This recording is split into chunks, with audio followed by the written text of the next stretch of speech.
Hello, everyone, and thank you very much for joining us here at twitch.tv/ESPN Esports. Arda Ocal, Tyler Erzberger, Emily Rand. We figured since there's so much news surrounding Overwatch League right now, we thought we'd do a little bit of a state of affairs as it pertains to the league. In its third season right now, a lot of circumstances beyond anyone's control, certainly with the league going online due to COVID-19, but also a lot of drama and controversy surrounding some of the recent news that has been surfaced online. Two big ones that we're going to dive into here. The Vancouver Titans. It seems like they are sending release announcement after release announcement. There is a lot to unpack there, as well as the marquee player of the league leaving to pursue another title entirely, that being Sinatraa one.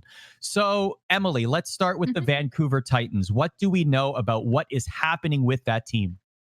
This started when people noticed that Hoxall and a few other players had removed the Vancouver Titans title from their bio.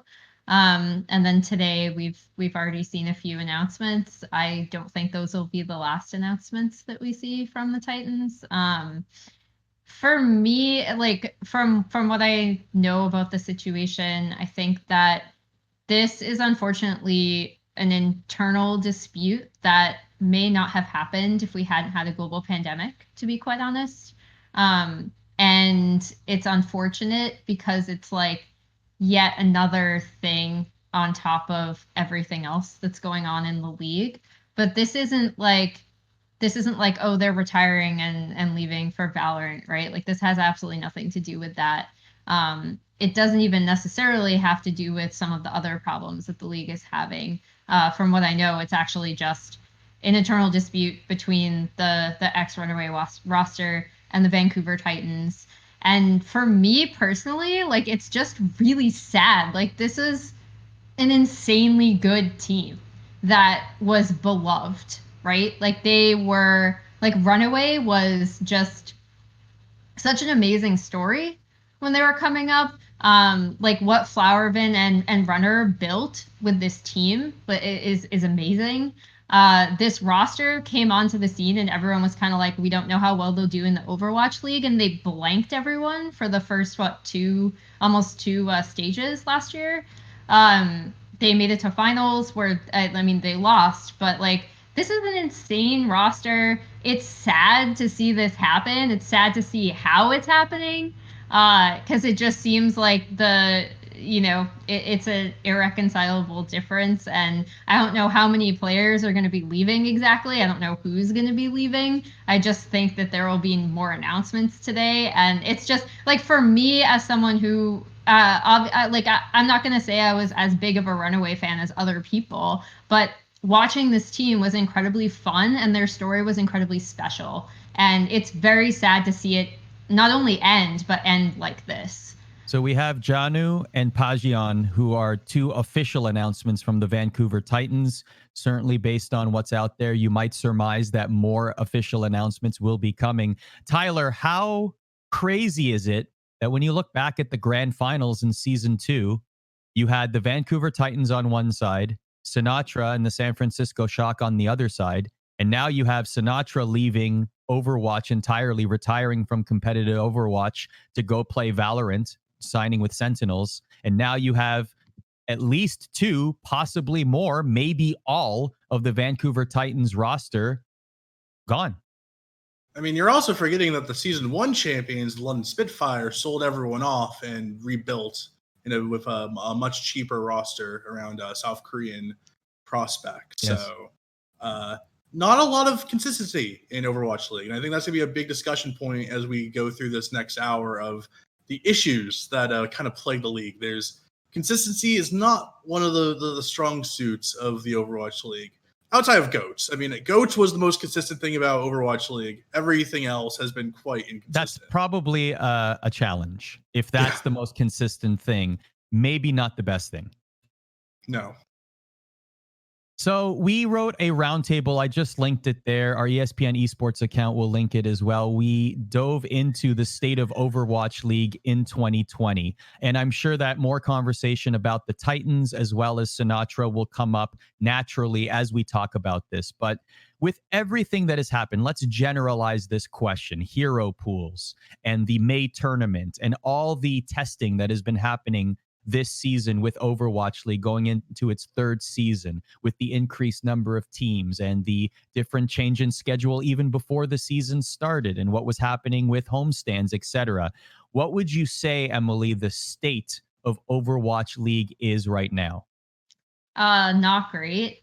I mean, I think the most frustrating thing about it for probably anyone who's working on Overwatch is that I think we'd be talking about this season a lot differently had we been able to have those homestands, right? So while I have a lot of very harsh things to say towards the way that Blizzard has treated the game itself and the tier 1, tier like tier 2, tier 3 scene, like the amateur scene, I have a lot of harsh words for that. However, I think there was a lot of stuff that was beyond their control going into this year. The geolocated homestands was an incredibly ambitious project. The only thing that I've seen, I've said this on other things too, but like the only thing I've seen succeed as a geolocated league is the LPL in China, and there's only 6 total teams that are geolocated, and it's all within China. This was a multi-continent like travel league, so even with block scheduling, this is going to be an incredible undertaking. But then on top of that, to have a global pandemic hit, so you don't like the main thing is as far as I know, the Chinese homestands and the Seoul Dynasty homestand were sold out, and people were really looking forward to seeing Seoul return to Seoul. The Chinese fans were really looking forward to seeing these teams in China. And the fact that that did not happen is actually massive for the league. And yes, it's out of their control, but partnered with a lot of other things that, again, like Blizzard deserves criticism for, like the game, like the amateur and treatment of the tier 2, tier 3 scene. On top of that, to have a global pandemic affect whether you could have homestands, which was an integral part of the whole plan of this league, right? Like from the beginning, they were like, we're tying this to cities. The goal is to eventually travel all around the world, have these homestands. That was the league, right? Yes. Like when it was pitched, that was the league. And to not have that happen on launch is like, that I think affects the league more than anything else, in my opinion, because there is a world where this happens and the game, if not the game, at least the homestands themselves reinvigorate fans in China and South Korea, and then we're probably talking about this a little bit differently. Yeah, see, you make a very good point there in the sense that obviously we are not saying the pandemic is the singular reason for all struggles. It definitely is a major concern, but there were definitely some foundations for ill-advised decisions and unfortunate routes taken by the league even before the pandemic. The pandemic is really shining light on it. But I will say this, you made a good point about Asia. If those homestands had happened, and if we saw thousands of people packed in Seoul to watch that homestand, I think we would be singing a slightly different tune right now, or at least we would put a caveat to our criticism, Tyler, because we'd be saying, yeah, there's a lot of problems here, but did you see what happened in Asia? Right? And you've been saying this all along. Asia is so important to Overwatch League going into this season, obviously before the pandemic hit. Yeah, and before I go on, because I'm most of this discussion, from my point, I think I'm going to be a bit harsh on Overwatch League. So I kind of want to highlight 3 things that I think are going well or good about the Overwatch League or Overwatch in general. Number 1, they have a great production staff. I've said this many times. From the higher ups, they have really smart people working on the product.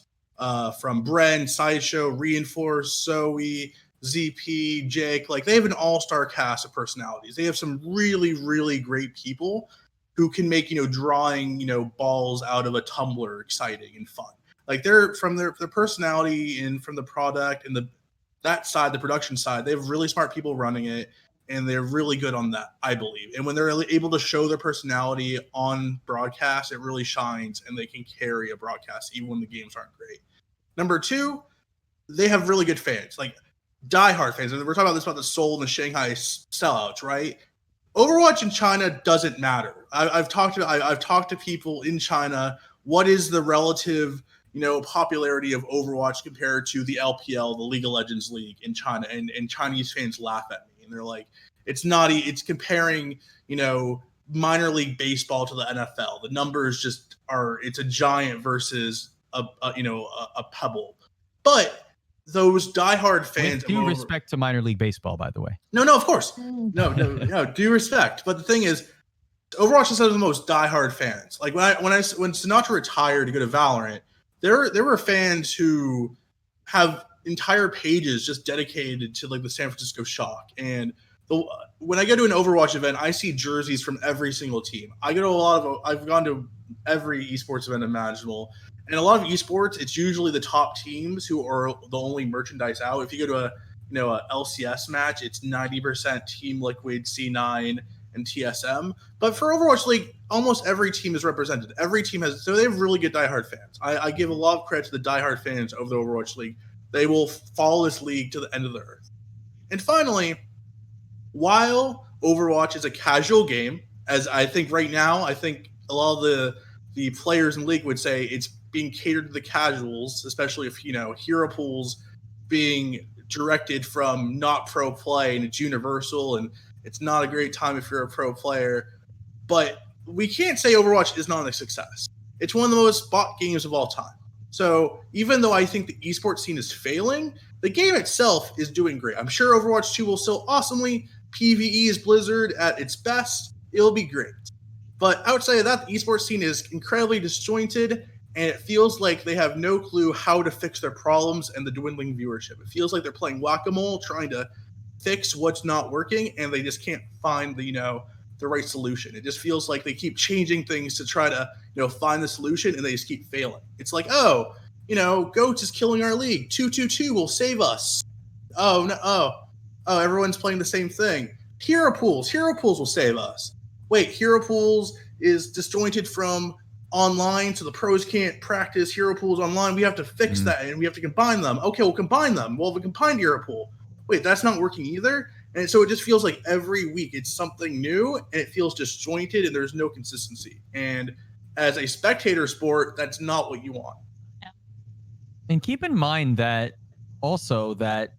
the esports arm of it has to contend with the casual arm of it, which often is much more important because there are many more millions of people playing the game as are people watching the weekly esport. Oftentimes, maybe even in this case, the esport, like we've said on many programs on ESPN Esports, is a marketing exercise to the actual game itself. So you have all of these forces that are larger than you that are acting on this game, and esports has to make the best decision within the sandbox that it is given, no matter how much it's able to push. I was going to say, that was never Overwatch League's point, though. Like, they, from the get-go, were like, this is going to be an esport. Like, whether that's for better or for worse, like, when Overwatch launched the game, the entire idea was that this game is also launching almost simultaneously with a top-down franchise system that's going to start within a year. Like, that was built into the very fabric of Overwatch. Yeah, no, I don't disagree with that. I'm saying that there were still decisions internally made. I mean, hero pools is a perfect example. How do you release hero pools but have different heroes that are banned at different levels, at the Overwatch League level and then at the Challenger level? How does that happen? To me, that only happens because there is either a miscommunication between departments, or there was a concerted effort to make that the case because they wanted to cater to the larger fan base playing the game and not competing in it. So that was my point. That's where I was going at with that. But still, let's go back to the state of Overwatch itself. If we were to pinpoint, I think blaming it on the pandemic we should remove that from the equation, because yes, that is a major part of all challenges across all esports. But like we said before, there were definitely things awry with Overwatch League before the pandemic hit. So if you were to pinpoint one specific reason why Overwatch League is in the state that it's in right now, Tyler, what would you point to? Oh, it's easy. There's no tier 2 scene or a tier 3 Yeah. scene. There's no minor league. It's embarrassing. It's a joke. It's laughable. We make fun of the North American League of Legends, minor league academy system all the time, and the North American Academy minor league system looks like the Ritz-Carlton compared to Overwatch's shack of a tier 2 scene. It's embarrassing. It's Overwatch so Overwatch League's tier 2 scene nowadays is literally just teams using the same 5 South Korean teams as prospect pipelines. Runaway, Gen G, O2, Element Mystic. Every offseason now, it just seems like they look at those teams and say, these are the players that are really good there. We're going to sign those guys. We're not going to ignore Europe, ignore most of North America. It's a joke. It's a joke, and it's really disappointing. And why is it a joke? Why is the North American Academy scene the way it is? There's no money in it. There's no investment into it by anyone, and it's just kind of languishing there. So if you're an Overwatch League why team, isn't there though? I guess I just want to dive deeper. Like, why isn't there investment there? The way that they set it up, like from the get-go, like I don't think they, like my frustrations, because I agree, the biggest issue for like outside of the game itself, which automatically has a barrier to entry because it's not free to play, is that you have gutted the amateur and tier 2, tier 3 scenes like across the board. When the game first launched, there were so many Chinese orgs that were willing to immediately get into Overwatch, right? Like you saw like LGD had like a pretty good team. Like you saw all of these like established Chinese orgs trying to get into it. You saw a bunch of South Korean orgs getting into it. And then you saw a bunch of other like existing esports orgs like TL, like C9, who eventually did buy into the league. But like you had all of these other esports organizations across Europe, North America, South Korea, and China who were willing to get into Overwatch. But because they imposed a top-down system with the Overwatch League from the get-go, they did not consider how these leagues could be feeder leagues and what orgs you would want participating with them into going into the league itself. And while I know that they needed to have the Overwatch League in a central location, and they chose Burbank for that for the first 2 years, I think it was pretty massive that there was only one South Korean org and one Chinese org in the league in the first year. And they the South Korean org was Gen G, so that's like a strong like tie to have. And they picked up the Lunatic High roster. But then you had one Chinese organization, which became the like the losingest team in like sports history, like all of sports history. And it wasn't tied to an existing Chinese org. And I mean, I love the story of the Shanghai Dragons and how they've improved and stuff like that. But like putting that aside, the way that they kind of already ignored a lot of traditional esports organizations that maybe wanted to be a part of the system, and the fact that these scenes were only allowed to grow for a year to less than a year before the Overwatch League itself came out. And then they decided we're going to partner academy teams with Overwatch League teams. But then that also ignores how regional leagues can be feeder leagues into like academy systems. And since everything is still separated by region, it just nothing, like I don't think they ever understood how you can grow things like that organically. And they had a head start with so many orgs who were willing to get involved in South Korea and in China from the very beginning. Like I remember when the like not only Apex like stopped, but then when Korean Contenders went from an in-person offline broadcast to an online broadcast, and like Korean fans were crushed at that. Like they were like, we want to come and see our players. Like why Why are we not allowed to do that? And like, it makes me so frustrated because you had so many opportunities to take advantage of people who wanted to get involved, right? Who wanted to have teams, who wanted to buy into Overwatch in some way. And I also think that if you're expecting a tier 2, a tier 3 scene or team to like make you money, that's not the point. It's just not. Like you aren't going to be making a ton of money off of those teams. The idea is that you're raising players to go into the Overwatch League. Just so look I at also Sinatraa. think, well, I also think there was like this expectation that we need to make money off of this. And so they kept where they decided to like shave money from an outsider perspective. Like, feel free to correct me on this, someone who has owned an amateur tier 2, tier 3 scene team. But like where they decided to shave money first was in those contenders leagues. So like you're not recognizing where your players are coming from. Well, it's not a long-term vision, it's just right? so frustrating. Yeah, it's not a long-term vision because maybe the price tag was too high. We talked about this on our Valorant roundtable where 10 million might have been an appropriate price for an LCS team, which you could say is more valuable than an Overwatch League franchise, but the Overwatch League franchise is 20 to 40 million.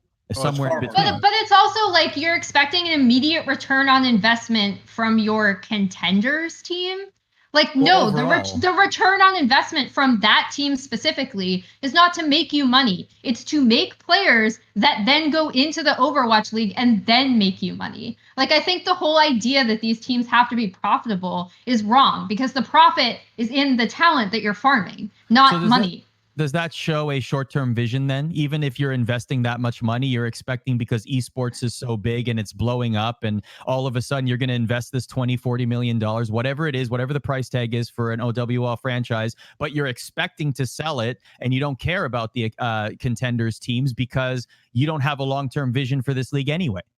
I think it shows a fundamental misunderstanding of what a contenders or an amateur team is supposed to do. Like for Envy to pull out, Envy, who has been there since the beginning, like for that org to pull out of having an academy or a contenders team is like, that is a death knell for it. Because like that, like Envy, the org, has stood by like having a tier 2 team for forever when they did not have to.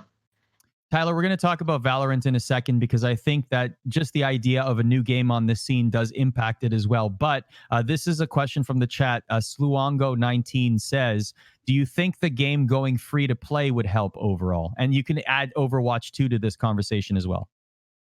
But I think the main issue of this game is that it's catering more to casual players than the actual hardcore esports fan base. I mean, if you look...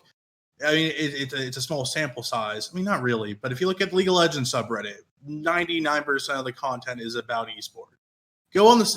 When Sinatraa left to Valorant, I was like, okay, I'm gonna go check the Overwatch subreddit, not the competitive Overwatch subreddit, which is an offshoot of the Overwatch subreddit because they don't talk about esports. I went to there and I'm like, okay, they have to be talking about this, right? I mean, it's big news. The MVP, the face of Overwatch, essentially is leaving to go play for Riot's new game. In a beta. It's not even fully released yet. He just left to go play in a game that's still in beta. I'm like, okay, this is huge news. It was like 8th on the page, 300 upvotes, a bit of discussion. And then above that, there was like, hey, look, I got a triple kill on Junkrat. Look at this, so crazy.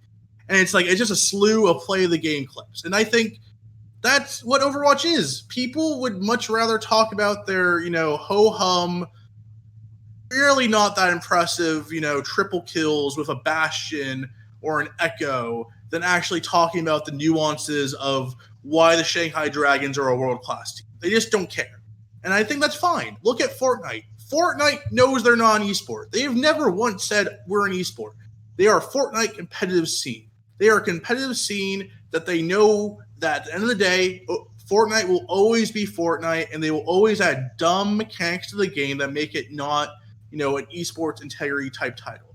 They're going to add dinosaurs and time machines and, robo-packs and mechas, and they don't care about esports.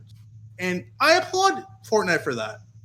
Fortnite's not trying to be anything that they're not. They know their lane. They know they're going to make tons of money doing what they do, and they're going to have a competitive scene on the side that they can have daily cash cups and Fortnite leagues and a once-a-year tournament where they get a ton of attention from because they give $5 million to a teenager.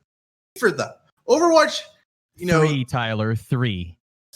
Next year they'll be 5 million. 5 million. By the way, for those unaware, Epic Games did officially announce that there will be no Fortnite World Cup in 2020. That was officially announced today. The thing is, Fortnite knows they're a casual game. Fortnite, it knows who they are, and they're fine for it. Where Overwatch League wants to be a casual game, and they want to be this, leader of esports. They want to be the forefront of esports. This is why they created the Overwatch League. Overwatch League is not something that can just be a tier 3, a tier 2 esport. It has to be a tier 1 leader of esports. Maybe not the biggest esports in the world, but it has to be one of the biggest for how much investment they put into it. And I don't see that. I don't see the fan base or the viewership that's really showing us that people want to watch Overwatch as an esport. And that's the biggest problem overall, is that there's just not that much interest in the league currently. So, Emily, I know that we talked about this yesterday in our Valorant roundtable, but it is pertinent to this discussion as well. So even if we're repeating some points, that's fine. We might have a new audience watching here. One of the other things, and maybe this is unfortunate timing for Activision Blizzard and the Overwatch League, is that Valorant is becoming very popular among competitors across different FPS titles. Sinatraa is a perfect example. I saw Boostio in our chat. He competed in our Apex Legends Valorant Invitational and was one of the standouts, and has already had organizations reach out to him about becoming a Valorant pro. We're seeing this a lot.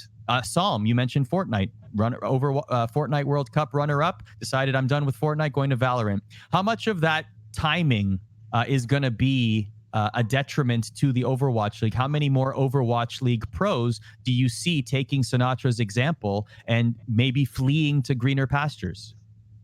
It's really terrible timing for a lot of reasons. Like, again, my point in bringing up, especially regarding the Vancouver Titans situation, my point in bringing up the pandemic there was not to use it as an excuse, but to say that this is actively terrible timing for a lot of things that have been wrong with the Overwatch competitive esports infrastructure for a really long time, right? And so to have all of these problems kind of coming to roost with hero pools, which I didn't like from the get-go. You can go back to see a video with me and Tyler from, I think, January, after he talked to people in Overwatch, where I was like, I don't know. But the way they've enacted hero pools, the pandemic, which didn't allow them to have the Seoul and then the Chengdu, Shanghai, Guangzhou, and Hangzhou homestands, and then to have all of that, have there be an FPS game release that people are very, very excited about, that I think, despite the fact that everyone was slandering Overwatch League pros in our chat as we were prepping to talk about the tournament, Team Heroes did pretty well. They were clicking heads. So I think that there are some skills that translate. Obviously, it's not as ultimate based in terms of a lot of your communication. Overwatch is going to be around how you're synergizing a lot of your ultimates to form certain pushes. That's not a part of Valorant at all, but there are obvious FPS skills that translate from one game to the other, as long as you get the communication and gun economy down. So I think that I don't think it's advisable for all pros for many reasons, but I don't think that Sinatraa is the last pro that we've seen that's going to make the swap from Overwatch to Valorant. The timing is bad too, or sorry, the order in which it happened is bad. When your MVP mid-season, reigning champion, reigning Overwatch World Cup winner decides, I'm done with this game, I'm going to retire and go elsewhere. To me, that sets a very dangerous precedent, Tyler. That not only shows that it is possible to do so and that orgs are looking for players like Sinatraa, but to other players in the Overwatch League, you have to assume, and we don't know this for sure, but you have to assume that the financials were there as well. Sinatraa was making $150,000, right, Mr. 150K? He's making far more than 150K for Valorant. It's actually, he's making a lot of money. He's making a lot. So what does that say to other players? Why would I grind this game that I only half like? I'm speaking for a vast number of players that are not enjoying the game. when I see this new game that's out there and I see that money is being thrown around and maybe I can grab the bag too. Like how many announcements could we possibly get in the next month or 2 or 3 or 6? Yeah, I mean, Sinatraa, I don't want to say any official numbers, but from multiple sources, he made a very good 6-figure deal that's far greater than 150K on his Sentinels deal, which is applause to Sinatraa. He has shown prowess in the short time he's been playing Valorant. He's a big name. He is a marketable talent, and obviously coming from being the MVP of Overwatch into Valorant is a big signing for Sentinel. So congrats on him. And I've heard some players asking for, over 400K. Like there's actually like ludicrous numbers being thrown around right now. It's actually hilarious of how much money is being asked for and what people are trying to get right now, from name value to experience in the past with CS:GO or other games and other accolades. It's something I've never. It's very similar to how Overwatch League first started, but the numbers are just much higher, just because it's more teams have more money nowadays, and it's people believe in Riot far more than they believe in Blizzard. And this is coming from someone who came from a Blizzard game. A lot of people know me from League of Legends, but my first love of esports, the reason why I'm here today, is because of StarCraft. I got into esports because of StarCraft Brood War and StarCraft 2, and this current state of Overwatch is giving me PTSD from Wings of Liberty back in 2012, 2013, when when Blizzard had the biggest esport in the world. StarCraft 2 was the leader of esport. It wasn't huge in Korea, but it was still beloved. It was huge in the West. It was huge in Europe. It was huge in NA. It was huge in China. It was big in South Korea. It had so much attention around it. And then they went from Wings of Liberty to Heart of the Swarm. They had a different expansion pack. They had to move to a new expansion. So what did Blizzard do at the end of Wings of Liberty? They ignored the game. They basically said, we're working on our new expansion. Have fun with this, old game for, the next 6 months. And the meta was terrible. It was really, really bad. Viewership bombed. People were angry. And Heart of the Swarm came out, and it was good. It was great. But the viewership and the passion for the game never rebounded to back where it was at the beginning of Wings of Liberty.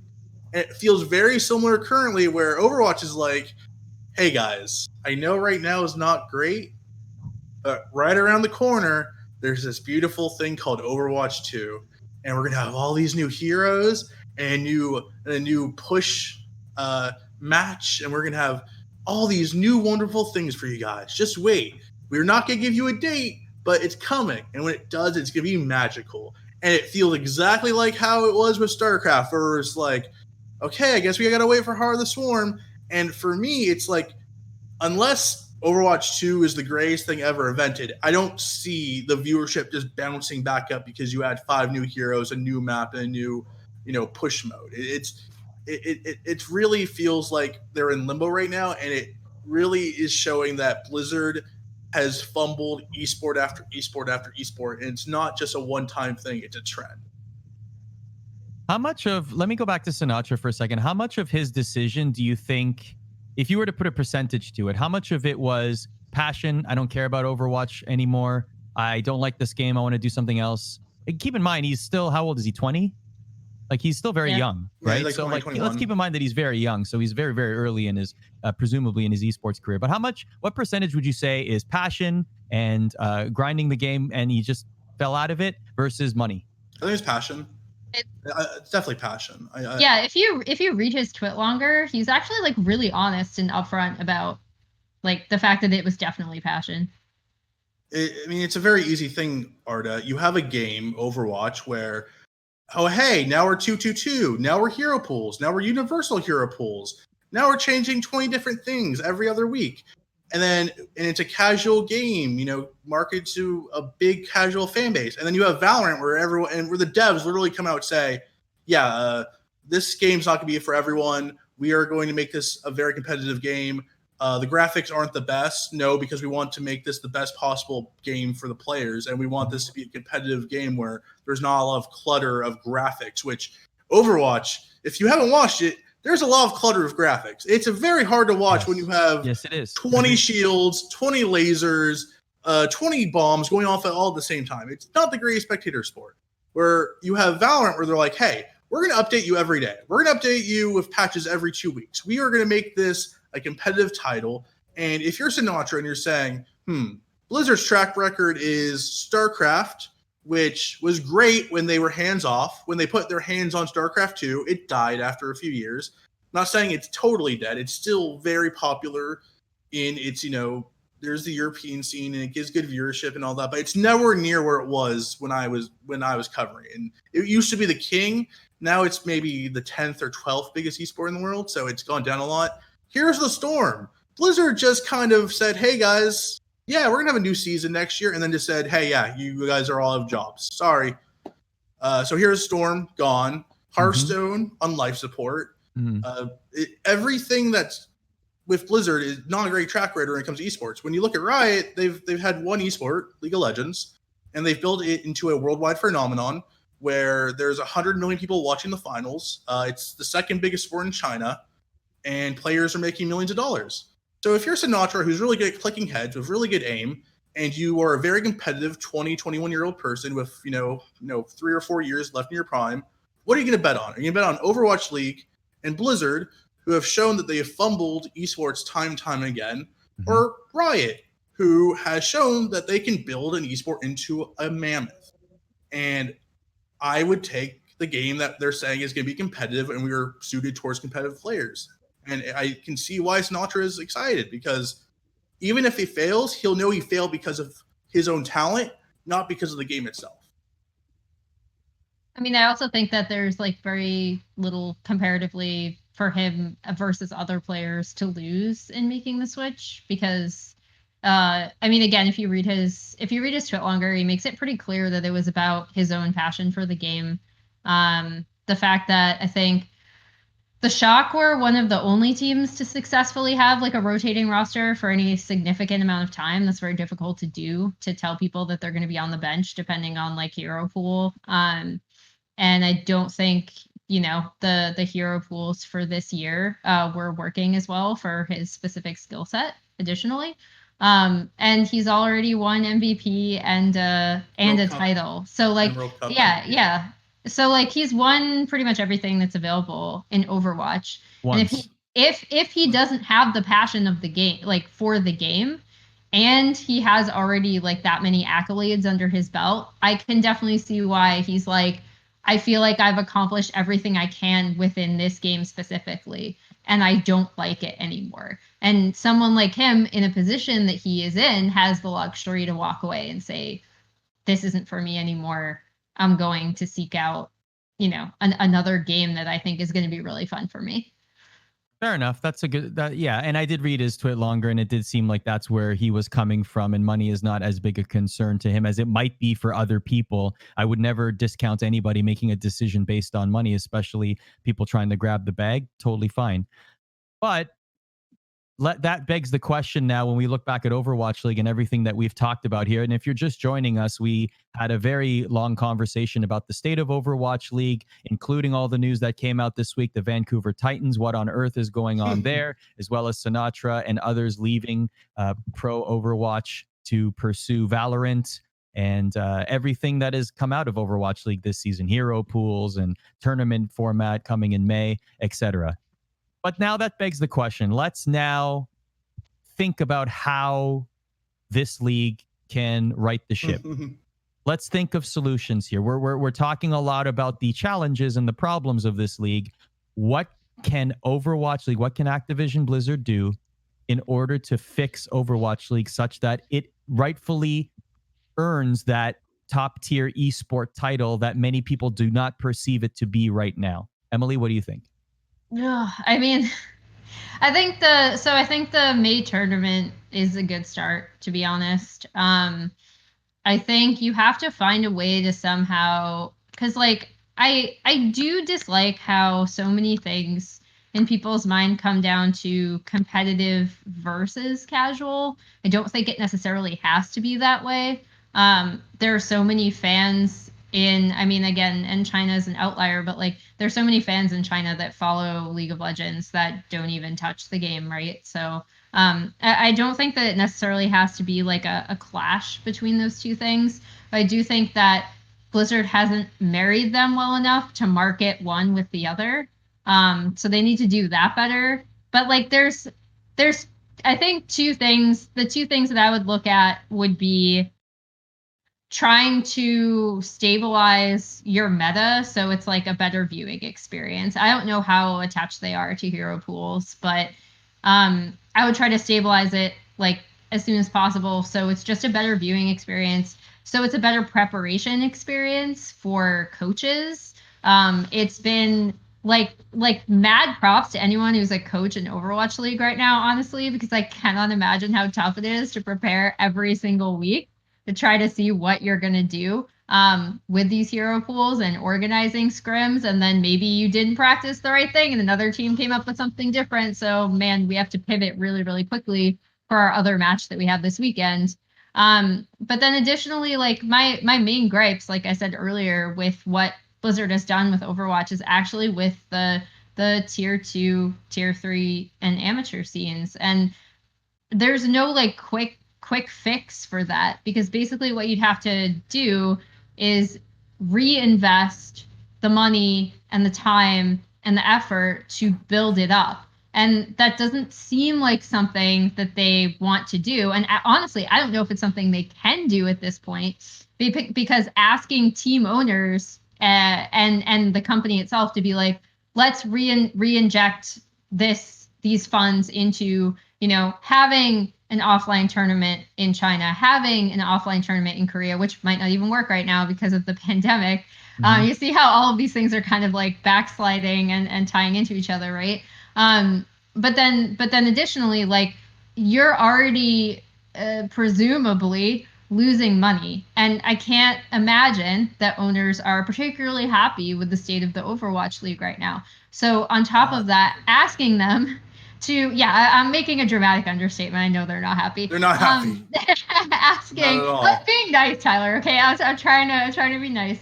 I like asking them to now reinvest money to be like, okay, we've shot ourselves in the foot with our tier 2, tier 3 scene. You know, let's now put money back into it so that we can have a player base that's naturally flowing upwards. That's probably a hard no at this point. So, I mean, it's really frustrating. Like, again, like I know I keep returning to how frustrated I am, but it's like, it's really frustrating because some of the most fun I've ever had watching Overwatch has been actually watching Chinese contenders. And to like lose that kind of like that fun and that creativity that we saw from so many of these South Korean and Chinese Overwatch teams is like really, really frustrating. Let me follow up on a point you just made there. How many teams do you think will sell? How many orgs do you think will look at their Overwatch League teams in the next few months, even if we're in the pandemic right now, and say, you know what, I'm done. I don't see a future here. I'm just going to sell my team.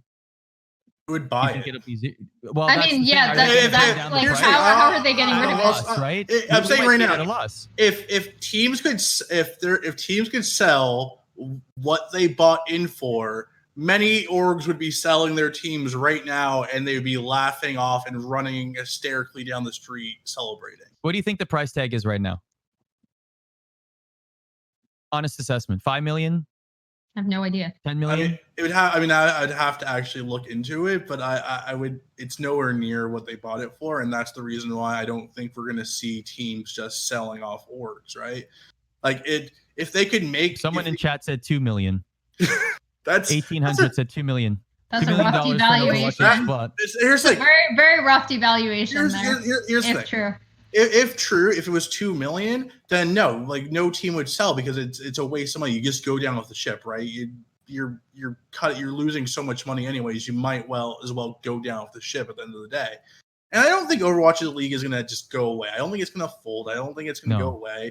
I think it has a few years left in it, but I'm saying the long-term plan. If they want to have their 10th year anniversary like Dota and League of Legends are this year, they're gonna have to, get more viewers, because I think it's not the only problem, but when you see that the games now are averaging 30,000, 35,000 on YouTube in the West. Yes. I'm sure in China and Korea it's doing fine. It's okay, but the numbers aren't great. It's really disheartening. And I would love to say, like, hey, third-party tournaments to, bring back the Tier 2 scene. I would love if ESL and, DreamHack and OGN and Billy and, they all partnered with Blizzard, and we're going to throw Tier 2 tournaments, and everyone's going to be happy. But if you're Billy or if you're OGN, why the hell would you want to throw a Tier 2 Overwatch tournament right now? No one's going to watch, especially when Valorant's coming into town, looking how they are right now, and they are talking to many orgs, and there's many tournaments coming up with Valorant, and all the third-party tournaments are going to go to Valorant, because if you're going to put on a big tournament, would you rather put on Overwatch League Tier 2, or would you put on Tier 1 Valorant? It's an easy answer. Yeah, sure. It feels like this is something that they should have been working on years before, and now they're left in a situation where teams are cutting their academy rosters, and they are using the Korean scene as the only prospect line.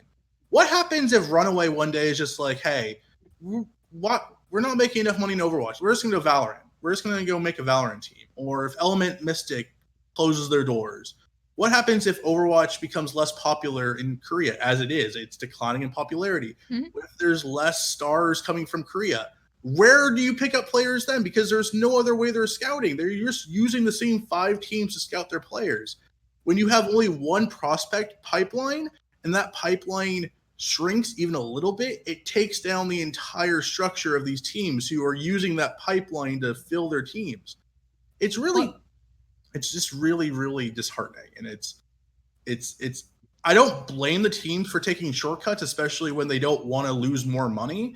But when you are only prioritizing O2, Element Mystic, Runaway, T1, Genji as the teams you're just plucking players from, if that changes at all, and if the Korean scene closes or dies, or it's less popular and teams start going in different directions, then everything's a bust.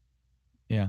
Well, and additionally, so you just reminded me, Tyler, there was something I want to talk about specifically with the Korean scene, that it's not like they've treated the Korean scene particularly well after the league started, because initially the Korean scene, OGN was holding the Apex tournament, and if you ever want to watch just some really fun Overwatch, go back and watch some of those Apex finals, because they're great. The narratives are great. OGN does an amazing job with those broadcasts, and it's really fun, and you get to see the game as it was kind of developing in its infancy.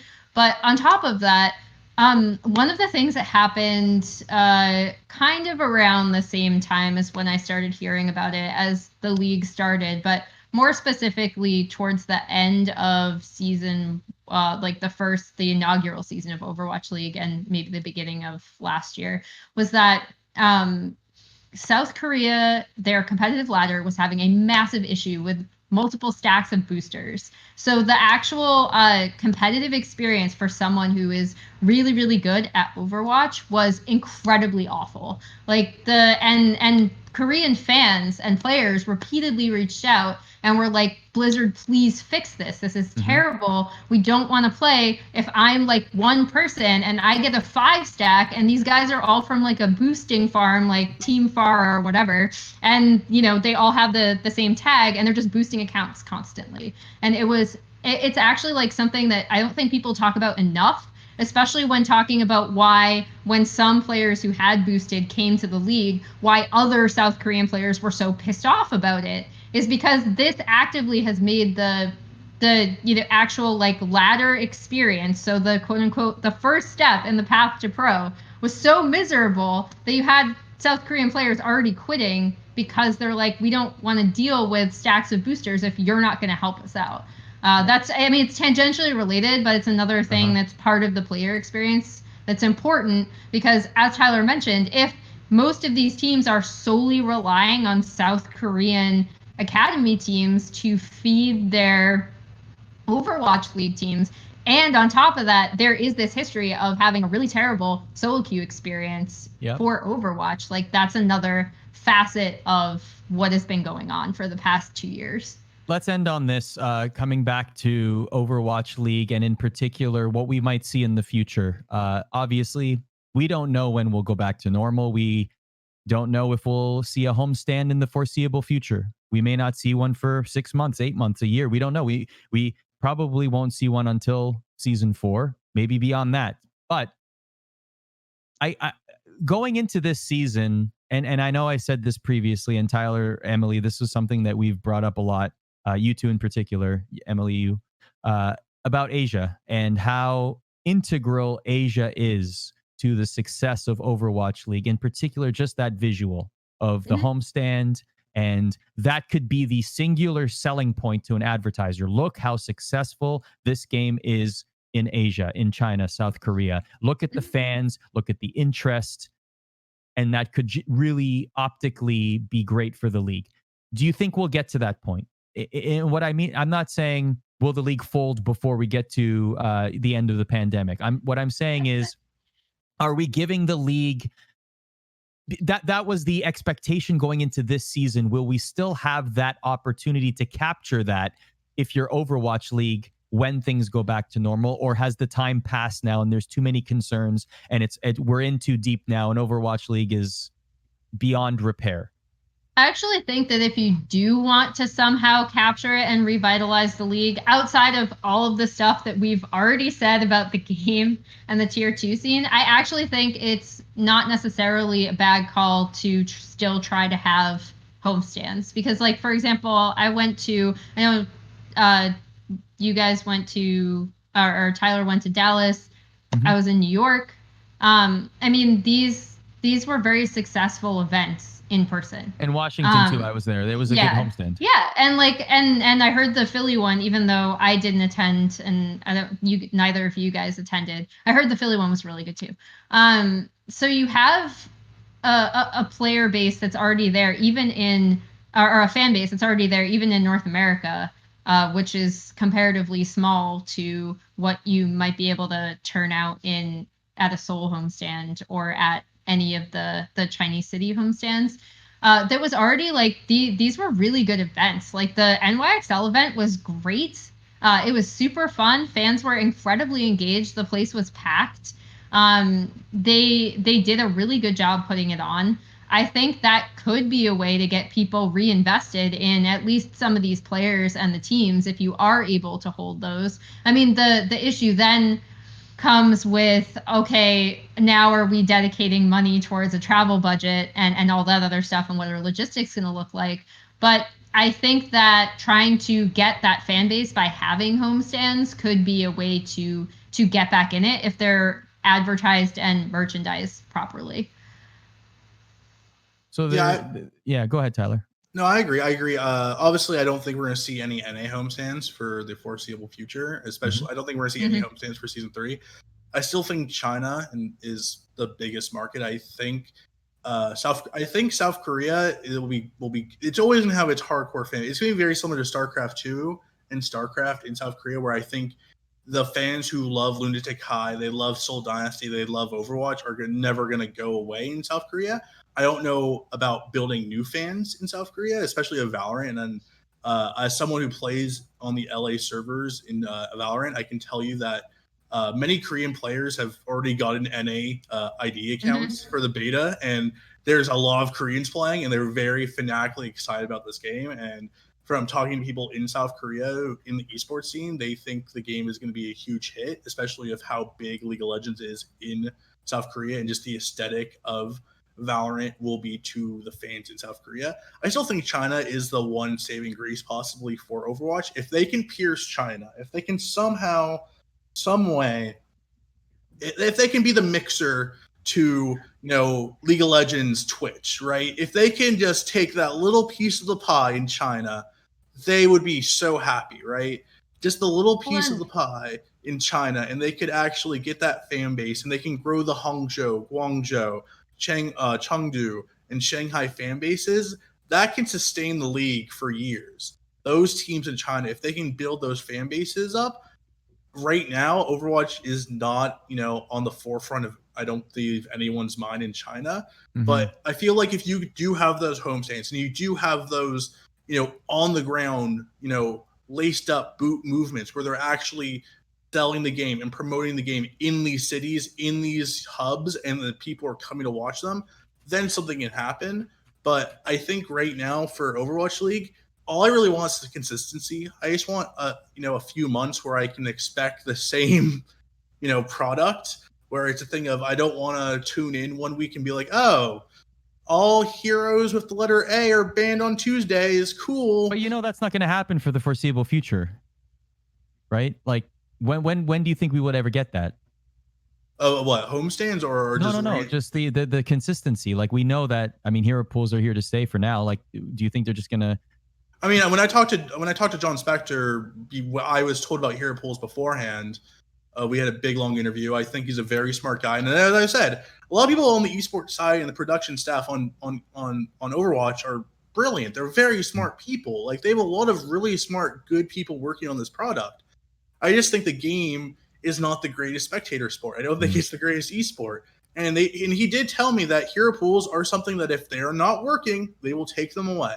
So it's not a thing that's here to stay. And I just want consistency. Be hero pools, no hero pools, tournament format, not tournament format. I just want consistency with the league. I just want one season where I can, from beginning to end, can expect the same through line. That's not to say that you don't buff heroes. Obviously, you need patch changes and changes in metas, but the big changes I would like to have happen in the off season, and then have a season where you don't have a drastic curveball thrown in the stage 3 like it did last year, where it was like, okay, goats. Hey, we're just gonna put 2-2-2 like a month before the playoffs. Have fun, guys. Like that not something you do if you want to have a big time tier 1 esport, in my opinion. So I just want consistency from the league. I think they still have a lot of great people behind the scenes. The personalities, Bren, Sideshow, those guys, the Zoe, absolutely amazing talent. They're amazing. They're some of the best in esports. Please just promote those guys more, give them more to do, push them in the front, because right now, they are the best things that Overwatch League have. Those people, those dynamics. That's a problem, though. The casters should never be the primary focus of the product. And true. I'm a caster. I'm saying this as a caster. Well, that's kind of on them. Hang on, Emily. If the casters are the primary reason why people are tuning in, then the product is not worth tuning in for. I mean, that's kind of on them for making the casters so much of a focus for the past year. They should have a focus. But it shouldn't be the focus. They should be the foil, the complement to the actual product. Yeah. I mean, I just wanted to shout out a few other people who are working on like editorial side, like M, who writes a fantastic column for Overwatch League every week. They have a bunch of really awesome freelance writers that are contributing content all the time. Captain Planet is constantly doing statistics stuff that's amazing. Like there are a lot of people working this on the editorial side as well that are really, really good. The one thing I would want to ask for Overwatch 2, and this is, to make the game better, is less clutter. I want a more streamlined, less seizure-inducing game. Because we work at ESPN. We work with a lot of people who love sports, who love competition, who are interested in esports, but have no idea what an Overwatch is or what a League of Legends is. And I've sat with a lot of execs at ESPN with Overwatch, and they have no clue what's going on. Yeah, but they understood Fortnite right away. Like Fortnite, when Booga demonstrated Fortnite to like an ESPN internal audience, like everyone was like, "Oh, this is so fun." It's like very easily, like even with the building, I think the visuals are a lot more easily translated. Mm-hmm. So yeah, that's the one thing I would ask for Overwatch 2 is beyond the new heroes, beyond the new maps, beyond the new game mode. I just want a more streamlined spectator sport where I can show someone who's not really into esports or not really into Overwatch, and they can watch it and they can understand and they don't feel like their eyes are bleeding. Because double shields and double like the Sigma and Winston and just it's really hard to watch. It's really a difficult esport to watch. And the intricacies and nuances of the game are great. When you get into I think that's why GOATs for me, and especially Emily, we liked GOATs because the nuances of the team compositions and the layering of ultimates and everything around the team fighting was brilliant. But showing that to a casual audience, they look at that and they're like, "This is just mush. You're basically just pushing 50 things together and just it's a laser show." with that in mind, this is my last question for this stream then. Should Overwatch League, given everything you know about it, should Overwatch League care more about appeasing the audience like yourselves? You are the 10%, right? You are the 10% of the hardcore audience that appreciates everything that Overwatch League provides. You like the game, you like the nuances, you liked GOATs because there was intricacies there that you appreciated, even if the casual audience did not appreciate GOATs. Or should that league cater to everyone? Should casual audiences matter? What is that balance? I think you have to strike a balance, honestly. Like, I said this previously in this very discussion, I don't think the two have to be at odds with each other. I do also think that there's a way to capitalize on fans that don't necessarily play the game. Like, I know that's sacrilege to say, and people are probably going to roast me for it, but the most successful esports have it. So I don't think the two have to be at odds with each other, but I do think the balanced team has to not overly focus on one or the other. And this is something that like we're talking about Riot like they've always gotten it right. They haven't. They haven't. There's been so many fights about balance. Even going into this year, there is a joke that people get season 10'd.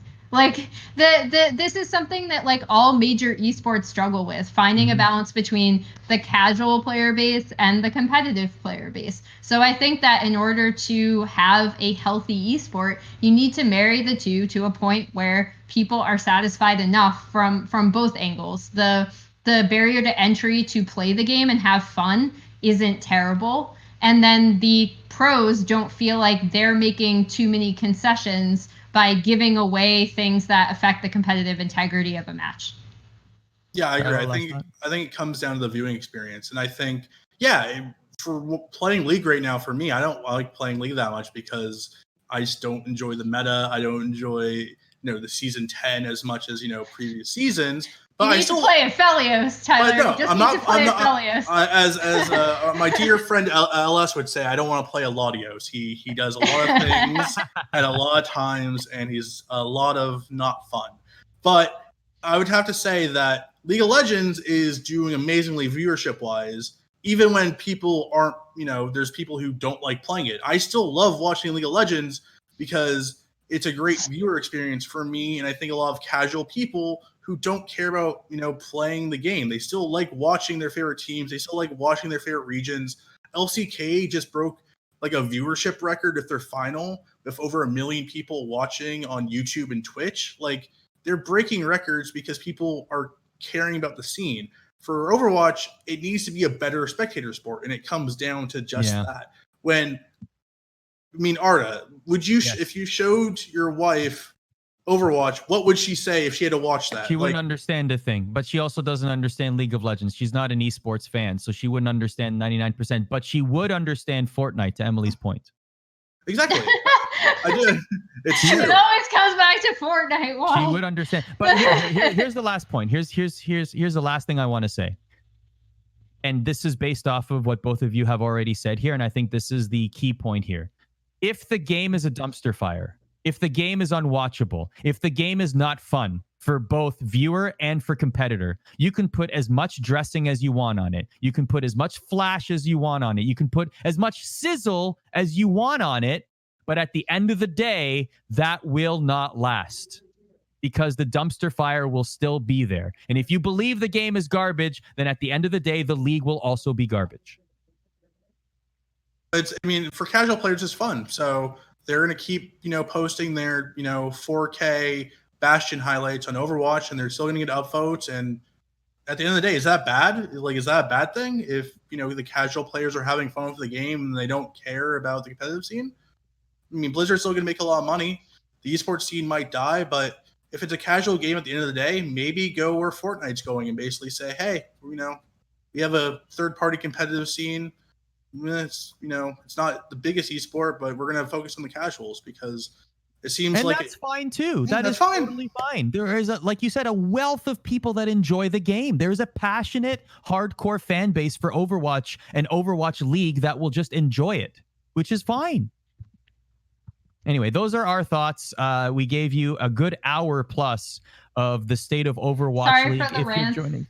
No, this is great. That's what we want here at ESPN Esports. And if you happen to join us either midway or you caught the tail end, this VOD will be available on our Twitch channel as soon as we go offline. You can watch it there. I'm sure that you would also find parts of it at least on YouTube at youtube.com/ESPN Esports. If this is the first time you're on our channel, please follow us. We have a lot of content pretty much daily across different esports, whether you're a fan of Overwatch League, if you're a fan of Valorant, if you're a fan of League of Legends or Call of Duty League. We have tons of content for you. And of course, all our editorial, our written pieces are available at espn.com/esports. In the meantime and in between time, thank you very much for watching, and we'll catch you next time. I miss you.